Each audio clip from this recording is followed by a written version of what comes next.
આ શું છે? આ ચોકલેટ ને ખજૂર ને બદામ ને મખાના શું કરવાની તૈયારી કરે છે? ખજૂરની ચોકલેટ બનાવું છું, હેલ્ધી ચોકલેટ બનાવું છું એમ નાના બાળકો માટે. મખાના રોસ્ટ કરી લેવું આપણે. મખાના આપણા થઈ ગયા છે રોસ્ટ. હવે આને આપણે ઉતારી લઈશું.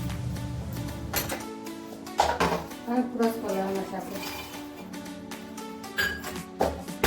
હજી શું ખાંડે છે? મખાના ખાંડવા પડ્યા, મિક્સર બગડી ગયું, નો આયેલું જ નહીં. યો અરે હવે ખાંડી નાખો. મખાના ખાંડે સમજે. અરે વાહ, ખંડાઈ જાય. દેશી જુગાડ. એક ચમચી ઘી લઈ લેવાનું છે. પછી એમાં ખજૂર નાખી એને છે ને થોડીક ગરમ કરવાનું છે એટલે મેલ્ટ થઈ જાય એકદમ. 2-3 મિનિટ 5 મિનિટ 2-3 મિનિટ કરશું ને તો મેલ્ટ થઈ જાય એકદમ. ઢીલો થઈ જાવ છે. બરોબર. એટલે થઈ જવા માંડે છે. મેલ થવા માંડ્યો. બરોબર. રેડી. આવું જ રાખવાનું કે? હા બસ આવું જ રાખવાનું એમ. પછી આના ઓલા ગોળ લુવા કરવાના છે ને એટલે. હવે જે મખાનાનો પાવડર કર્યો હતો ને એ આપણે નાખ્યો છે 2 ચમચી. પછી કાજુ બદામ લીધા છે આપણે. ઓકે. એ નાખી દેવાના છે. ઓકે.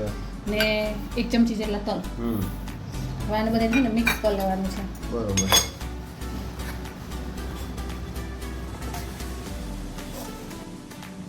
એકદમ આપણું મિક્સ થઈ ગયું છે.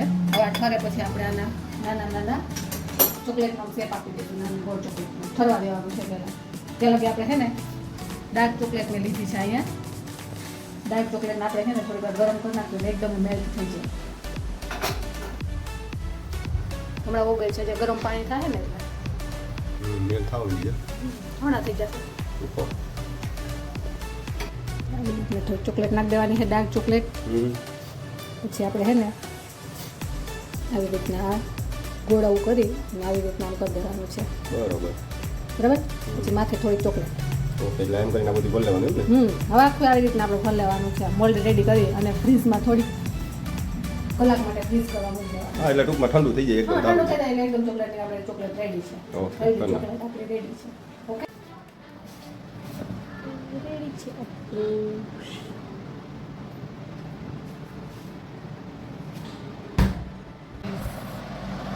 બની ગયા એમ ને? ચોકલેટ બની ગઈ છે આવી રીતના છે ને. બધી ચોકલેટ મોલ્ડમાંથી કાઢી લેવાની છે.